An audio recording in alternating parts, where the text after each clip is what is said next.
Okay, Matthew Lesko, one of the most famous marketing icons in the world, as far as I'm concerned, certainly in the United States. We're privileged to have him with us. Welcome to you, Matthew. Appreciate it. Oh, thanks. So everybody knows kind of Mr. Lesko from the question mark suit, and he was very prolific in I would say 10 or 15 years ago, especially on infomercials and TV, talking about government grants and programs.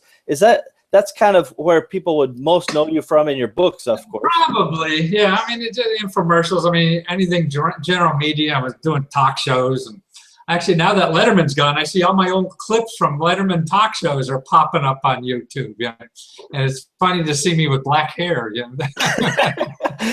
Yeah, I could. That's a good look back. I'm going to find some clips with me with some hair from the old days too. So I want to just take you through and talk a little bit about maybe some of your past, if you don't mind. And one of the questions not ex-wives, right? No, not like that.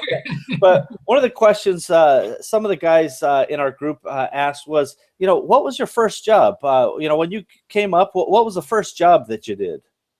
God, first job. I was worried. 8th grade. I remember I was so pissed off at my father. I had to work on all summer in the factory. We had a garment factory. Oh. Yeah, in Wilkes-Barre, Pennsylvania.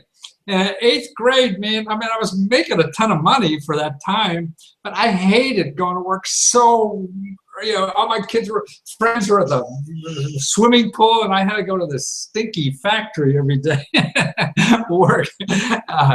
And I hated it. And that's when I thought, God, if people have to work all day, I mean, most of our adult life is spent working, and if work is really work, boy, that's like being in jail all day, So I think that the key to life is how do you, live and feed yourself by not having to do something you hate all day, or God. And then the older I got, I see, man, there's so many avenues to that, because it really cuts down your growth. I mean, if you're there just for money or whatever, God, you're swallowing your ego, you're swallowing your heart and everything all day long just to please somebody else.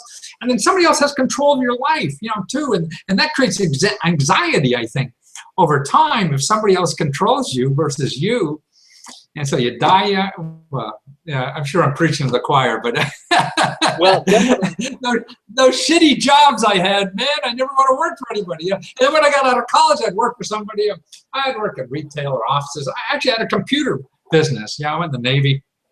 I was a ship driver during the Vietnam War, and got out of that. Was going to come to Washington and work for the government. Go to try to get a bachelor's degree, and boy, I didn't want to do that after I found out what working in the government was like. And, boy, I just had to be my own. I worked for somebody for 6 weeks and found myself calling the guy an idiot, and I said, I'd rather, it'd be nicer if I had people I hired and they called me an idiot behind their back. That would be less stress for me than me running around. I like that. The secret to hiring is having the employees think you're the idiot instead of you working for the idiot. I like that. Well, I mean, I do think there's a lot of similarities to entrepreneurs in general, which is it's difficult to kind of be put into that. I've always considered working for somebody else like working in a coal mine, right? It's only 4 foot high. You have to kind of duck down. There's no pleasure in it, and everybody hates it. And perhaps you agree with this premise, but one of the other questions was, don't you feel like society in general is just building people to be cogs in the wheel instead of being free and entrepreneurs? Absolutely. I mean, that's what higher education is. I mean, there's no significant data, that shows that, where you go to higher education or whatever, you go to Yale or Podunk or whatever, but everybody's rushing those two things to get a job that, you want to quit. I mean, it seems like we're getting all these credentials so we can get a quittable job, job we just can't wait to get out of. Yeah. And what I see on the internet now is people teaching themselves stuff. Anything, technology, anything. Higher education is, you're right. I think the most important, I mean, of course there's exceptions. You want to be a doctor, you can't, you got to learn those skills. But, most of it is just, so the fat cats who need to hire thousands of people, it's easy to qualify them. Yeah, that's right. I suppose that the main thing is when you're think of the Fortune 500s, they just want to have check boxes checked, right? Exactly. And, but so many of those careers, and again, you know, from various bits of data, there are a lot of people who are unhappy ultimately in those careers. They burn a lot of hours, they make some money, but there's no harmony in that lifestyle for a lot of people. No, I mean, I see it. I mean, I live in a, you know, suburb of Washington, D.C., a rich suburb, and these lawyers, they're making $1 million a year. You know, just hate their job every goddamn day. Yeah.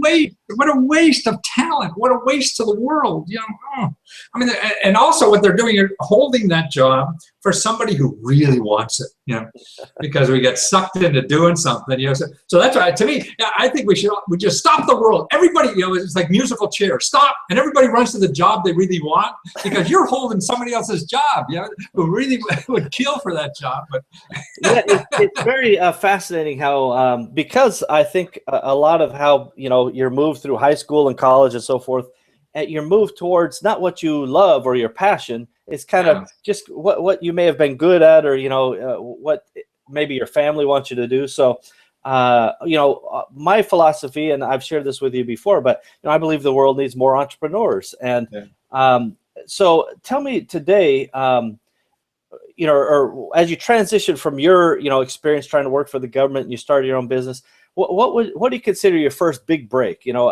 how did you kind of break out of the norm? Failure. That was the biggest break I ever had in my life, man. You know, because I got an MBA, I was starting businesses, and I got an MBA in computers back in the 70s, where the computer was bigger than this room. And I had a software company that failed. And I was doing everything when you talked about, you know, who forces you in. Yeah, so I got an MBA. I'm learning how to do businesses and doing everything like everybody else says. And I think that's our biggest problem, is that we're taking advice too much. Because that worked for somebody, but you know, we're also goddamn different, you know. And I was doing like everybody said. I was failing my ass off. And see, failure to me was my biggest fear in life. I mean, I don't know about you. You know, in school, you never fail. That's another problem with school. You know, failing is bad. Don't do that. Yeah. And so, oh, gee, I grew up thinking, oh, if I ever failed at something in business, I'd have a big F on my forehead. Everybody would point at me, you know, and it'd be terrible. And then when I finally failed twice in business, I realized nobody gives a shit. You know, nobody cares. We're all so selfish and involved in our own life. We really don't care about you. No, that was liberating. Very fascinating. So you're saying that the failure was the catalyst for you to break out and to find the next thing. Absolutely. Because then I found out what I was good at. I was trying to be a software guy, you know, because that was back in the 70s, that was it. You know, that wasn't me. That was, look at that. I mean, millions and millions of dollars acting like an asshole on TV, you know. And it got me thrown out of 3 schools. You know? Really? Because I mean, I was just a guy with ants in my pants in every class. Nobody. I thought my name was sit down. It was sit down. Let's go. Sit down. Let's go.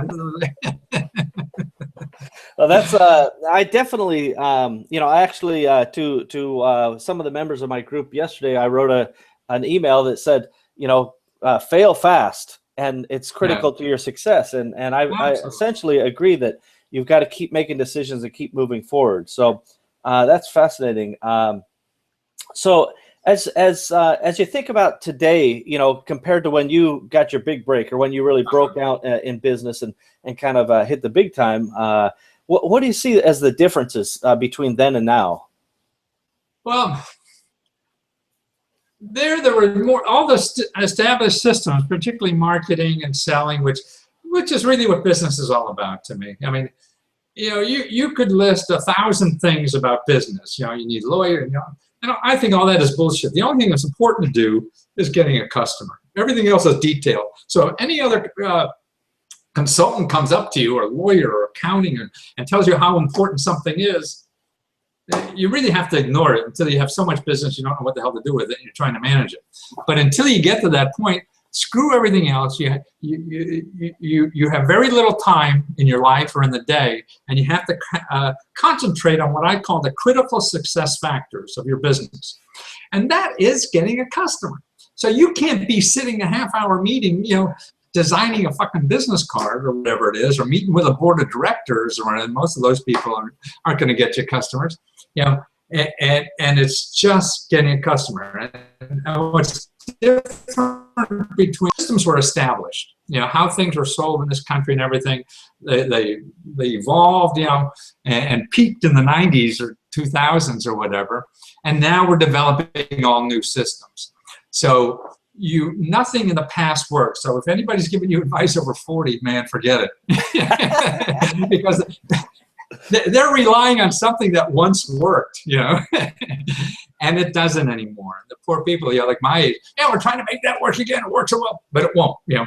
And it's better to have, you know, no preconceived notions, and you figure it out yourself. Just try 100 goddamn things until you find what works for you, what your product, where your potential customers are, and nobody could really tell you that except you through trial and error. Yeah, no, that makes a lot of sense. You know, fundamentally, if you don't have a customer, you don't have a business, and I agree with you. The rest of it is, you know, how you details, but you got to have a sale before you can have a claim, is one of the things I have said.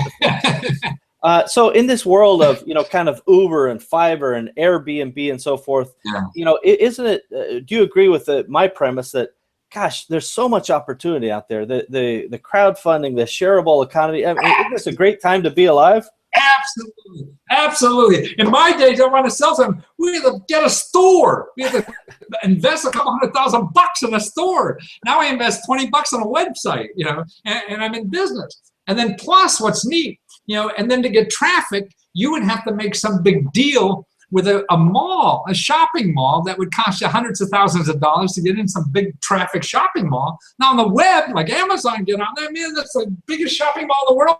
People are coming on bupkis, you know, to be in that mall, you know. So it's phenomenal. I mean, it is, you don't need expertise. You can learn most of it all yourself. The platforms, as we get more, you know, developed on the web, it's becoming easier and easier. I mean, for anything, you know, you could have, you know, you want to be in the pet sitting business. Now somebody has a platform to be a pet sitter, you know. So people are coming to that platform every day. You know, you have an extra room. Like we have an extra apartment down in Washington, D.C. that we don't use. I put it on Airbnb. It doesn't cost me a nickel. Man, we're getting thousands of dollars a month just for nothing, you know.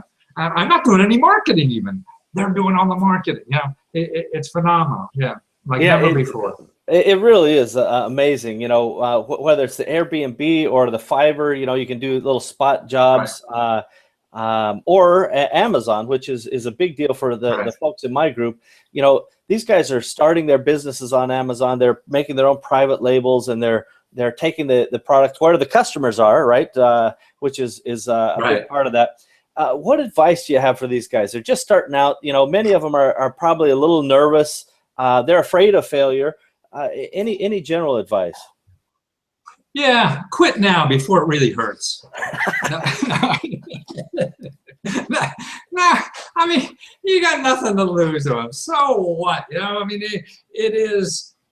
God, I remember in the beginning, man, I used to be so afraid. The only way I was able to get business was cold calling people on the phone. And I was not a salesman.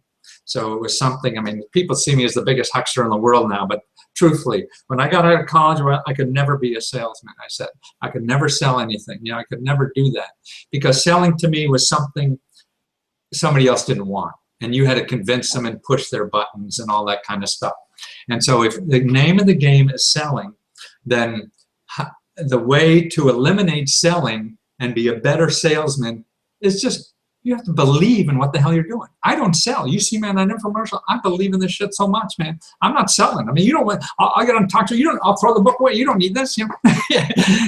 Because if you have something higher, you have to have something higher than you and your pocketbook to work for in order to be authentic nowadays. Otherwise, everybody's a little, you know, I mean, the slick people could really fool you, but most of them can't. So I mean, you have to be real authentic, and that's why find a product, find something you really believe in, that you really feel that people could help. You know, you could help. And so another way to sell to me too is to give things away. If it's information, like 10 reasons product, yeah, right, or whatever. I mean, how you know, what anything. Here's 10 things you can do without me. Yeah, and understand the system. What I've learned from understanding this product or whatever, to reassure people that you're just not kind of grab their money and run away. I mean, I think the world is coming more like that, you know, and with the internet and everything, it is, I think, the way to sell. Everybody's too slick, you know, and people, I think we're getting sick of that. Yeah, and if you're a small guy, how are you going to be different? You know, if you're a big guy, you can compete with a big slick, but you're small, you can't. So you have to compete with honesty. Oh my God. It is ironic that authenticity can win the day. And, you know, in this world of reviews, you know, Amazon reviews are almost like the future currency, right? If people don't believe in you and you have to earn the reviews, I think Amazon is driving a tremendous amount of customer service improvements across all of these micro businesses. Because if you don't treat the customer right, they'll say it. And that will have big cascading effects. It's funny, by the way, to hear you talk about sales. You know, this is a guy in the question mark suit talking about selling, but really, I agree with you that ultimately transferring your confidence from one, you know, from yourself to the end buyer, and they should only get it if they need it, if it really adds value to their lifestyle. I really believe in that as well. So it's a funny contrast to see that. So. As I mentioned before, you're very prolific. You create a lot of content. There's a lot of things that you're doing. I know that lesgo.com is one of your websites. What should we be on the lookout for? How should we follow what you guys may be interested in more, I just started a new website I'm building called Big Data Lesko, BigDataLesko.com. That has, number one, the largest database of how-to interviews for getting free money. I mean, I got like 1,500 interviews there, how-to interviews of people who got money on the internet and places like that, non-traditional sources of money. Also, I have a database of millions and millions of businesses who got government money. So you could put a zip code in there and see what businesses that you know or in your neighborhood got government money, what they got, so you could apply to the same program. Cool, I like that. And you know, people just don't know about that. So that's what we're building, a big database, and it's all public information that we're using, and we don't charge for that. Well, it really is amazing. You know, the thing is, it's not about being the creator of the information always. It's getting the information to the platform, right? That's no different than Airbnb. You talked about, hey, you've got an idle apartment, but what are you going to do? You're going to go around, run ads, and put up posters, right? That, right? It's all about the you know, so it sounds like service. More things are technology. I mean, well, my first New York Times bestseller was a book I copied from the government printing office. You know, and it's just packaging, marketing. That's the key. We're all rearranging reality. You know, is really what it is in this country. We're taking somebody else, like somebody in the media services or whatever. The information is all out there. You're saving people time by rearranging it, packaging it, or whatever, and adding a value to it. You know, for people. Time is the one resource you can't buy, so I think it's a high value. Would you mind just briefly telling us the story, because I've heard it, but I for the benefit of everyone else, of that first book or that book that you did where literally, you know. Yeah, I plagiarized the whole thing. See, I flunked English in college. You're in Wisconsin. I went to Marquette in Milwaukee and flunked English there with the Jesuits. And so when I had a New York Times bestseller, man, but my first book I plagiarized, and I still plagiarize a hell of a lot. Nothing in the government is copyrighted. I found this book in the government printing office called The Catalog of Federal Domestic Assistance, just hanging around the you know. And so I really took that book and I cut and paste the whole thing, you know, and sent it to a publisher in New York, you know, and they gave me like 10 grand or something at the time. I don't know what it was, small amount.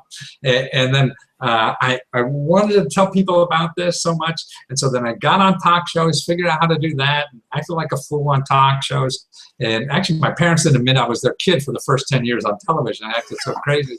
And it became a New York, and I didn't write a lick, you know, and that's what life is about. It's not, everybody has $1 million idea. ideas. You go to a party, everybody's got a gazillion, but it's doing something. So the name of the game, anything is doing something. And that's right now you could do almost anything for less than nothing. So the only trick in life is doing as much as you possibly can with as little money as, because the name of the game is trying free things, and that's what the internet allows you to do. Now, instead of doing it the way I did, you could take that book, make an ebook out of it yourself for no money, put it on Amazon and just try to promote the hell out of it, and it would cost next to nothing versus hundreds of thousands of dollars that the publisher in New York had to do, to do that. And so you can do it all and get all the money instead of 7.5%, which I got. I love it. Well, it's a terrific story, and it's a great way to reframe the reality, right? That it's about access, it's about marketing, it's about kind of adding value, and you certainly have demonstrated that over the years. So the final question I have for you, this is just the fun part of for us. You, of course, again, a big icon in the world that we have grown up in, pop culture for sure. I read somewhere that you are the number 2 or 3 most recognizable guy from infomercials. Maybe I think it's like number 3, right? Yeah, so maybe that guy Mike in the sweater who was selling some kind of cooking thing. I don't remember, but remember him? Yeah, I do. Yeah, he had an accent. But the question is, name drop some of the places that you've already talked about. David Letterman. Who else have you met that would be fun for? Boy, I've been on Oprah a few, like 3-4 times. Been to Letterman maybe about 7 or 8 times. Larry King maybe a dozen or more. Today Show a handful of times. Good Morning America, Leno. Actually, the hot shows that are there now. Saturday Night Live, I was on. They'll parody me. Jon Stewart parodied me a couple times. Who's the guy, the British guy that now has his own show? I forget Oliver? his name. Oliver. He would dress like me and be me for, he's done that a couple of times. And even, who's the guy that now got Letterman's place? He used to talk about me. And, the late night comedy people would parody me versus having me on. And I think like even Saturday Night Live, somebody dressed like me in something. I remember me and Matt Damon, or someone dressed like me talking to Matt Damon. I forget what it was about government stuff. Oh, that's fun. But that's more than I ever thought I'd be able to do in life. Coming from a town like Wilkes-Barre, Pennsylvania, flunking out of school, barely getting through college or whatever. And that's why I think your heart is all that shit out of my brain about what I thought I had to do or the way it should be done. The only way you're going to make a real contribution is digging inside yourself to see what's there, because that you will do better than anybody else. And that, to me, is your best gift that you have to offer to the world, is what's unique about you, not what's the same as everybody else about you, but what is unique about you. And that's your gift to the rest of us. And even to my age now, at 72, I'm still digging down. And even in my personal relationship, family, how to live. I mean, it is a satisfying life. It is being as most natural and authentic and digging inside of you as you possibly can. But there's no encouragement in our society to do that. Everybody encourages you to be like somebody else. So then you're not tapping into the best stuff you have. And that's a waste. What a great way to end this little conversation. I thank you again, Matthew Lesko. Everybody check out bigdatalesko.com. Let's give it a look and check it out. And my thanks to you again. It is a tremendous honor, and I appreciate all your time and your helping give back to entrepreneurs. Wonderful. And actually, I used the floor cleaner the other day. Yeah. Oh, good. Yeah, you said it. Yes. Taking out the scratches was wonderful. I love to hear it. All right, Matthew, thank you again. I'm going to click the go button here.